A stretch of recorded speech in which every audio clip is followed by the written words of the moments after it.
So the jester or joker is an ancient transcultural figure.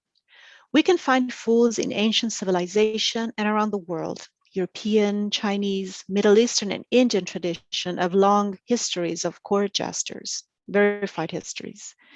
And although these fools differ slightly, they mostly share the qualities of irreverence, humor, and a peculiar relationship with power, which they question, they poke fun at, but never really try to overturn.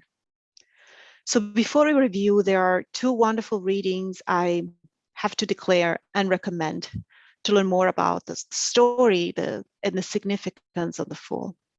The first one is Enid Welsford's The Fool, Social and Literary Histories from 1935. And in that, Enid Welsford tells us about the figure of the Fool in history and philosophy. Hers is a wonderfully entertaining account filled with her reactions and question on the aesthetic power of this figure. And she doesn't shy away from marveling at his lack of ethics. It's very entertaining and very informative.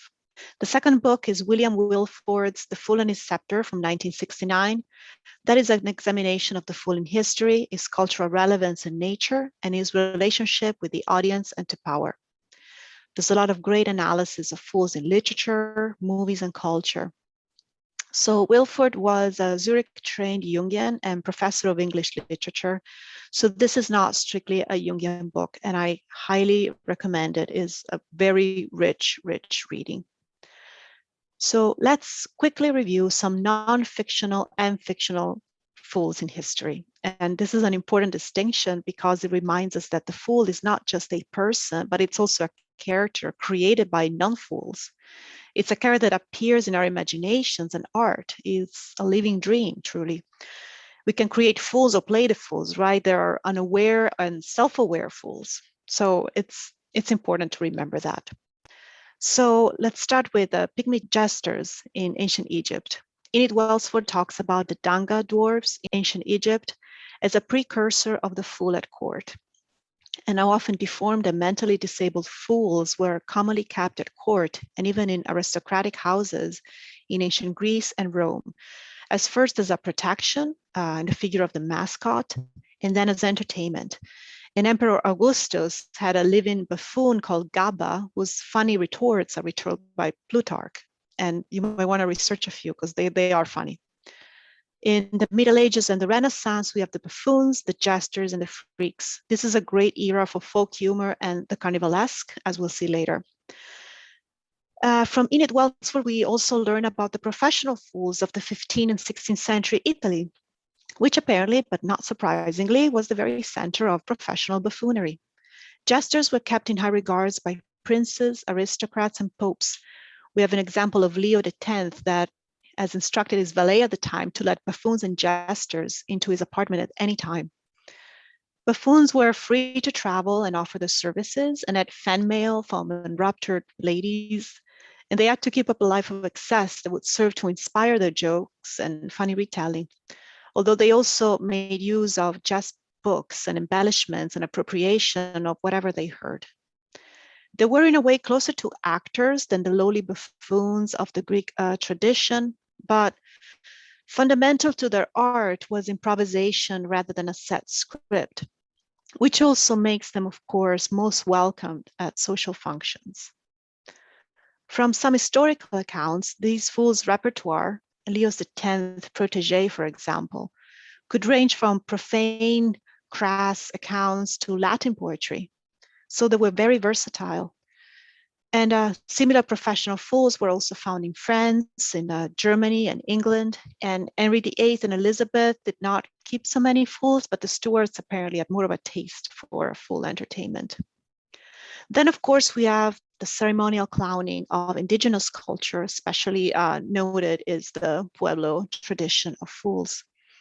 The figure of the sacred clown here belongs to many cultures around the world, and it's often a figure called in for celebration of change, such as New Year's celebrations. In that case, the clown would preside with embodying reversal. In the American Southwest and the Plains, this tradition is apparently extremely rich. One of the practices that the sacred clowns carries out is the contrary behavior, such as talking or moving backwards.